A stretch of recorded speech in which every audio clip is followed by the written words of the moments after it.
Today with a reenactment of a very famous speech delivered here in Glasnevin Cemetery on August 1st, 1915 at the funeral of Jeremiah O'Donovan Rossa, who is buried just beside us here. O'Donovan Rossa was born in County Cork in 1831. So as a young man, he would have witnessed the famine of the 1840s firsthand. It gave him a great hatred of British rule in Ireland. By the 1850s, he was involved with a revolutionary group called the Irish Republican Brotherhood, IRB.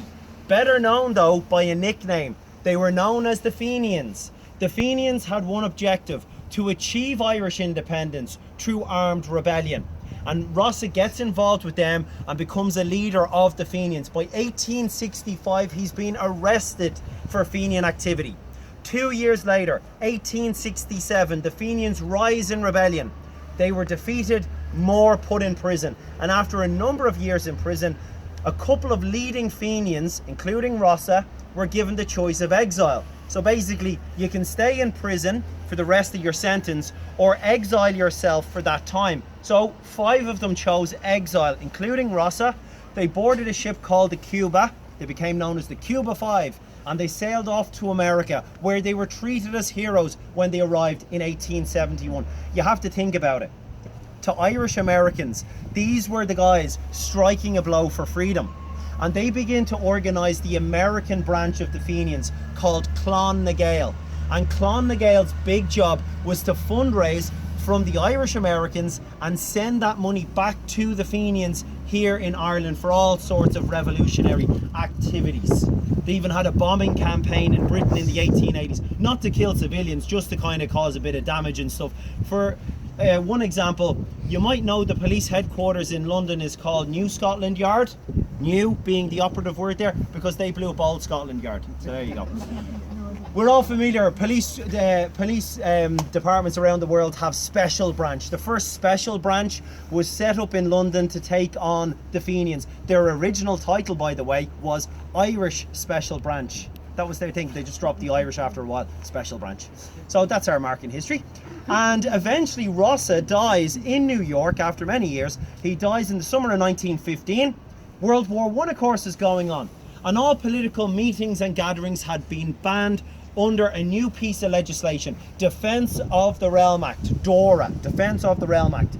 And so basically, if you wanted to have a nationalist meeting, say in Dublin, you couldn't. You could be arrested for it and put in prison for the duration of the war. But as a way of getting around that, Fenians in Ireland said, sure, why don't we bring Rossa's body back? We'll have a big funeral for him. They don't say you can't go to a funeral. So that's exactly what they do. They use his funeral as a political meeting in all but name. They estimate 30,000 people lined the streets of Dublin to see Rossa's funeral cortege winding its way up through Dublin City, up here to Glasnevin on August 1st, 1915. Lovely sunny day. A bit warmer than today, I think you'd agree. But a lovely sunny day. And all the revolutionary groups of that generation lent their support. You had the volunteers, you had the citizen army, Cumann na mBan, na Fianna Éireann, you name it. And it's all masterminded by the Fenians. Essentially, this was a dry run for the 1916 Rising. Could the Fenians plan something and those groups carry it off?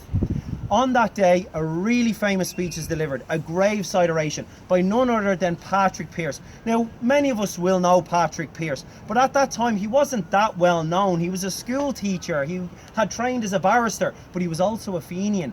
And he had been given the honour of giving the speech by the veteran Fenian, Tom Clark. And when he asked Tom Clark, how far should I go with the speech? Clark supposedly said to him, throw all caution to the wind, make it as hot as hell.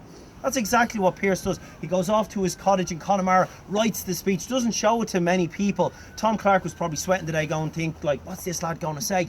And in front of thousands, like you're literally standing where they all were, in front of thousands, Pearse stands there in his volunteer uniform, about to deliver what many would see as our very own Gettysburg Address. This is a call to arms. So today, ladies and gentlemen, we are going to recreate for you that piece of history on the very spot that Patrick Pearse gave those few words. So, your attention please.